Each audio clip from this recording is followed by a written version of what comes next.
उपेंद्र, आपसे मैं जानना चाहूंगा क्योंकि आप गुजरात से ही हैं और लंबे समय से पॉलिटिक्स को कवर कर रहे हैं। बड़ा सवाल, 27 साल हो गए बीजेपी को राज करते हुए।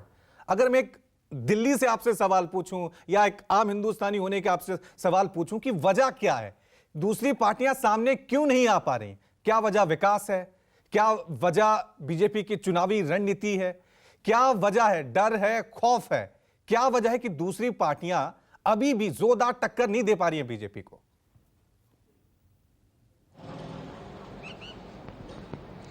देखिए, बीजेपी की अगर टक्कर नहीं दे पा रही हैं और आप वजह जानना चाह रहे हैं तो आपको और सारे जो चुनाव हुए हैं इसके बाद में, जब से प्रधानमंत्री नरेंद्र मोदी लोकसभा चुनाव में उतरे, वो प्रधानमंत्री बने, अमित शाह गुजरात की बाहर निकले, उन्होंने उत्तर प्रदेश का कार्यभार संभाला। जो रणनीति होती है आपने देखा होगा रवि कि एक एक कोने कोने तक उनकी पहुंचने की रणनीति होती है। उनके जो पेज प्रमुख हैं वो सबसे छोटी इकाई जो होती है वहां पर पहुंचकर और एक एक बंदे को अपनी तरफ से तैयार करना, एक कॉरपोरेट कल्चर की तरह बीजेपी पार्टी काम करती है, किसी राजनीतिक दल की तरह नहीं।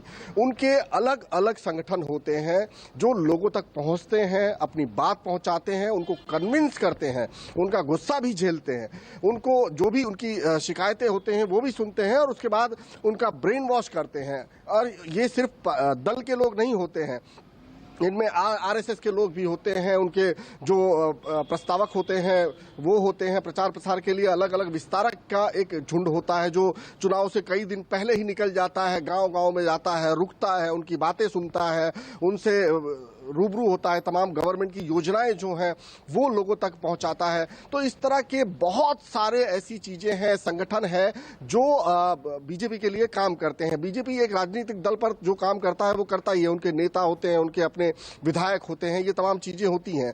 लेकिन इसके साथ साथ जो नीचे के संगठन होते हैं, चाहे वो दूध उत्पादन मंडली हो, चाहे वो ट्रेड यूनियंस हो, चाहे वो कॉरपोरेट के जो सेक्टर्स होते हैं, जैसे यहाँ पर एक बहुत बड़ा सेक्टर है एसोसिएट सेक्टर है, इसके अलावा जो बैंकिंग सेक्टर है, ऑटो यूनियंस हैं, तमाम यूनियंस हैं, इस तरह के उन तमाम जगहों पर अपनी पैठ जो है बीजेपी ने इतनी मजबूत कर रखी है कि यहां पर, जैसे कि राजीव जी बता रहे थे कि उनका इतना मजबूत दबदबा है कि उसको उस अभेद किलो को भेदना इतना आसान नहीं है। दूसरी बात, यहां के सेंटिमेंट्स भी कुछ अलग हैं। कांग्रेस का जब शासन था तो निश्चित तौर पर उनकी भी अपनी खूबियां रही होगी, क्योंकि गुजरात पहले से ही विकसित रहा है। आपने विकास की बात की, विकसित प्रदेश को और विकास करना बहुत ज्यादा मुश्किल नहीं होता है। तो यहां पर विकास तो निरंतर बढ़ता ही जा रहा है। यह भी है कि प्रधानमंत्री नरेंद्र मोदी जब यहां पर मुख्यमंत्री थे तो उनकी अपनी दूरदृष्टि थी।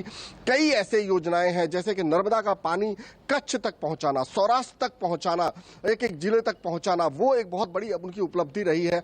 इसके अलावा सड़कों का एक बहुत बड़ा जाल जो है उन्होंने जिस तरह से बिछाया हुआ है, इंफ्रास्ट्रक्चर को लेकर बात करें तो उस पर भी बहुत ज्यादा काम हुआ है।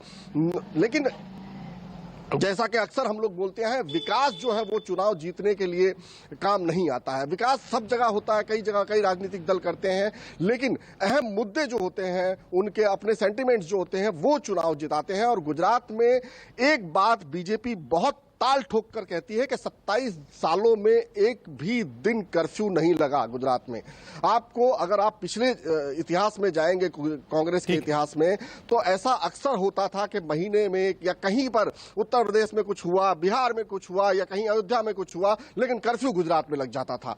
तो ये एक शांति का माहौल जो है वो उन्होंने हमेशा अपना बना के रखा हुआ है, चाहे पूरी की पूरी फौज उतारनी पड़ जाए, चाहे जो भी करना पड़ जाए, लेकिन शांति भंग नहीं होने दी गुजरात की। 2002 का एक जो गोधरा कांड हुआ उसके बाद से लेकर अब तक जो है वो एक उपलब्धि रही है, कह सकते हैं, बीजेपी की। इसके अलावा तमाम जो संगठन के तौर पर बीजेपी काम करती रही है, उनकी सीआर पाटिल के आने के बाद अगर मैं बात करूं तो जितने भी जिला पंचायत हैं, जितने भी नगर परिषद हैं, ग्राम पंचायत हैं, इसके अलावा तमाम छोटी छोटी इकाइयों पर इस समय बीजेपी का कब्जा है। तो आप समझ सकते हैं कि संगठन कितना मजबूत है। अगर ये 150 सीट जीतने की बात कर रहे हैं, ये ऐसे ही नहीं कर रहे हैं। इनको पता है कि पिछले कुछ सालों में इन्होंने जिस तरह से काम किया है और पिछली बार जिस तरह की एंटी इनकम्बेंसी थी, पाटीदार आंदोलन चल रहा था, लोगों में बहुत ज्यादा गुस्सा था, वो गुस्सा अब ठंडा हो चुका है। ठीक अब तो देखना